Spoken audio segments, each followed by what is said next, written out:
अलावा deputy military secretary group captain Abhay Phansalkar, राष्ट्रपति महोदय को राष्ट्रीय सैल्यूट राष्ट्रपति के अंगरक्षक महोदय देते हुए।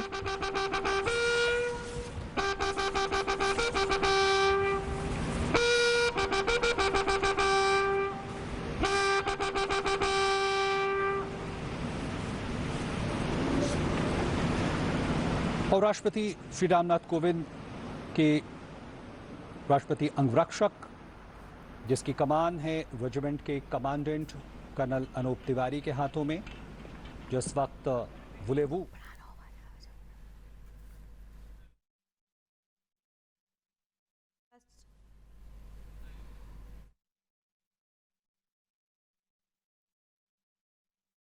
की और यहां से तो प्रधानमंत्री मोदीए पण पोतानुं संबोधन कर्युं। તેમણે જણાવ્યું કે ભારત માટે ઘણા બધા જે અવસરો છે તે ઉપલબ્ધ છે। રસીકરણ અભિયાનથી વિશ્વમાં એક પ્રકારે વિશ્વાસ છે તે પેદા થયો છે। આજે બજેટ સત્રનો જે પ્રારંભ થવા જઈ રહ્યો છે ત્યારે રાષ્ટ્રપતિના સંબોધનથી બંને ગૃહોમાં તેઓ સંબોધન કરશે। ત્યારબાદ બજેટ સત્ર છે। કાલે નાણામંત્રી નિર્મલા સીતારમણ 2022-23નું બજેટ છે તે રજૂ કરશે।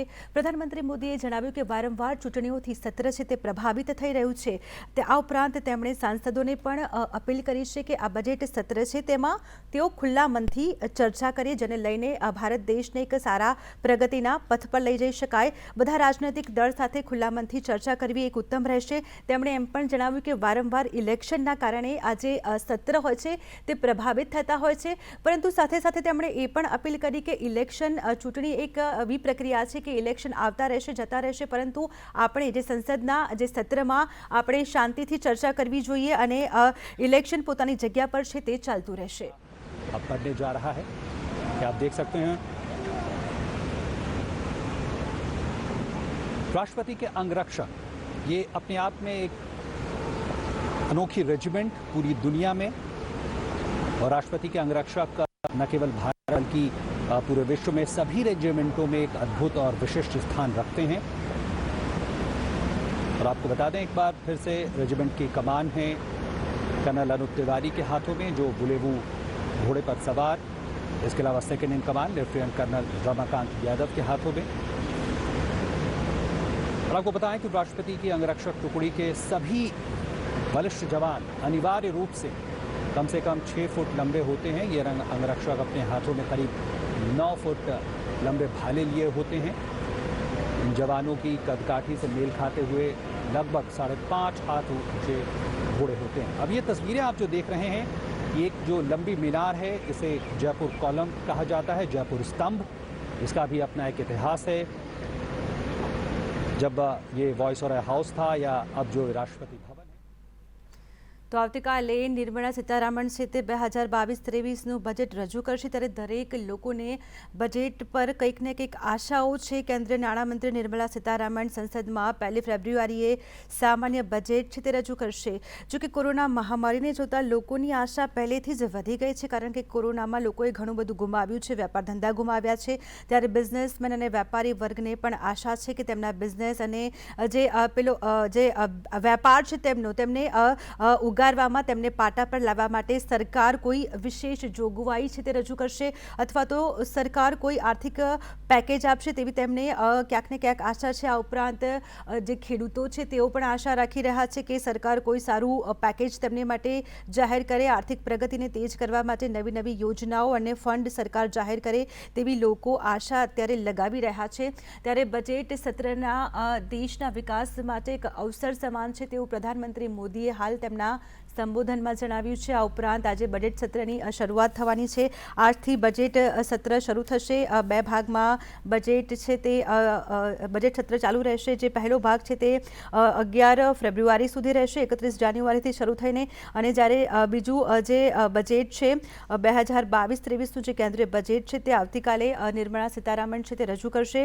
બીજો હિસ્સો છે 14 માર્ચથી લઈને 8 એપ્રિલ સુધી, જે બીજો હિસ્સો છે તે ચાલશે। બજેટ પહેલાં આજે જે આર્થિક સર્વેક્ષણ છે તે ટૂંક જ સમયમાં નાણામંત્રી છે તે ટૂંક જ સમયમાં આર્થિક સર્વેક્ષણ છે તે રજૂ કરશે। બજેટની શું ઝાંખી હશે, લોકો કયા કયા પ્રકારની આશાઓ રાખીને બેઠા છે, તમામ વસ્તુ હશે તેઓ કરશે। અને આ ઉપરાંત જે આજે રાષ્ટ્રપતિ છે તે સંસદ ભવન જવા માટે રવાના પણ થયા છે। રાષ્ટ્રપતિ ભવનથી તેઓ સંસદ જવા માટે રવાના થયા છે। બંને ગૃહોને આજે રાષ્ટ્રપતિ રામનાથ કોવિંદ છે તે સંબોધન કરશે। તેમના સંબોધનથી જ આ બજેટ સત્રની શરૂઆત કરવામાં આવશે। ક્યાંક ને ક્યાંક એવું લાગી રહ્યું છે કે બજેટ સત્ર છે ખૂબ જ હંગામેદાર રહેશે, કારણ કે ઘણા બધા મુદ્દાઓ છે જેને લઈને વિપક્ષ છે તે સરકારને ઘેરવાની તૈયારીઓ કરશે। આ ઉપરાંત પીએમએ જણાવ્યું કે તમામ સાંસદો ખુલ્લા મને ચર્ચા વિચારણા કરે અને બજેટ સત્ર દેશના વિકાસ માટે એક અવસર સમાન છે। વારંવારની ચૂંટણીઓથી સત્ર પ્રભાવિત થતું આવ્યું છે તેવું પણ પીએમએ જણાવ્યું, પરંતુ ચૂંટણી છે તે ચાલતી રહેશે। પરંતુ આજે બજેટ સત્ર છે ખૂબ જ મહત્વનું છે, કારણ કે તે બજેટ સત્રમાં ઘણા બધા મહત્વના કામોની ચર્ચાઓ થતી હોય છે। આ માટે બજેટ સત્ર ખૂબ જ મહત્વનું છે તેવું પીએમ મોદીએ જણાવ્યું। રાષ્ટ્રપતિના અભિભાષણથી બજેટ સત્રની શરૂઆત થશે।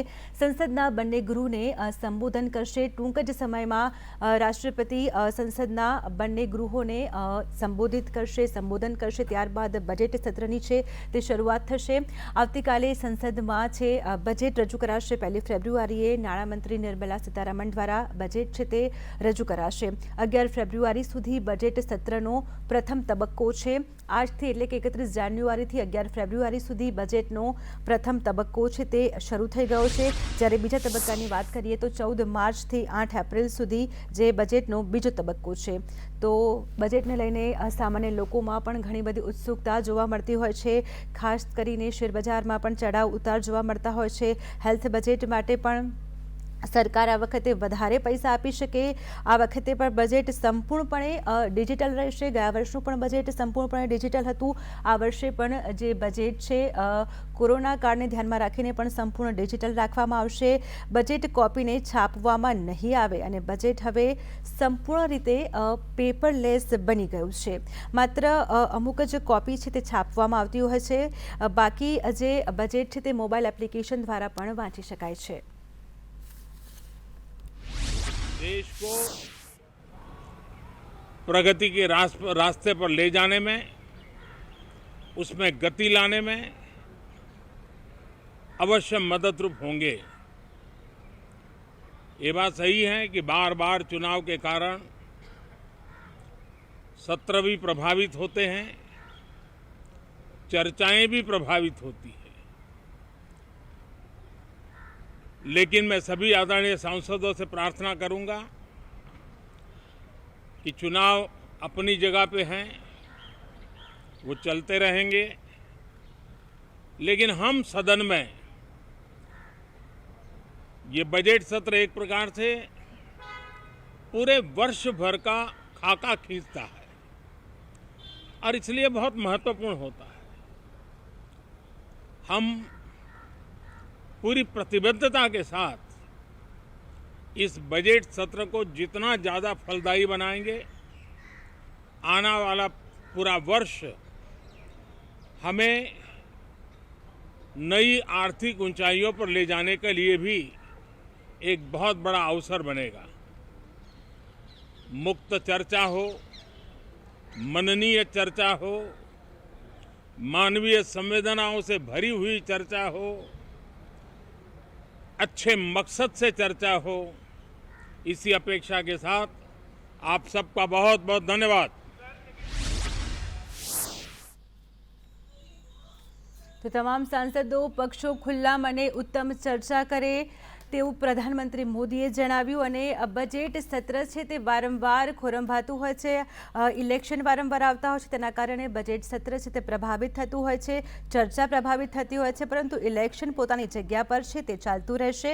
પરંતુ અત્યારનું જે બજેટ સત્ર છે તે ખૂબ જ મહત્વપૂર્ણ છે તેવું પીએમ મોદીએ જણાવ્યું।